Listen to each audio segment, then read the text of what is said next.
হলো আবার? উফ, আমি যা রাখতে পারছি না। রোজ রোজ তোর জন্য আমি স্যারের বকুন যেতে পারবো না।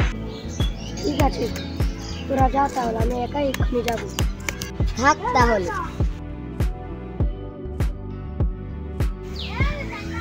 কি হলো আর দুনিয়া, তুমি এখানে বসে কি করছো?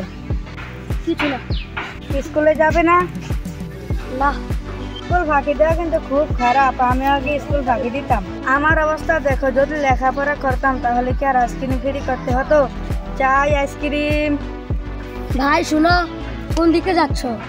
ক্লাস যখন চলে তখন তার আইসক্রিম বিক্রি হয় না, আমার বাজার এই সময় চলে যায়। ভাই শুনো, শুধু শুধু ডাকছো কেন? এভাবে সময় নষ্ট করলে আমার হাওয়াই মিঠাই যে শূন্য মিলিয়ে যায়। তোমার হাওয়া মিঠাই কি মেঘের মতো, যে মেঘ জমছে আর শূন্য মিলিয়ে যাচ্ছে? মেঘের চেয়ে অনেক হালকা, তাই তো মিলিয়ে যায়। যাই, হাওয়াই মিঠাই চাই, হাওয়াই মিঠাই। এখন আমি কি করব?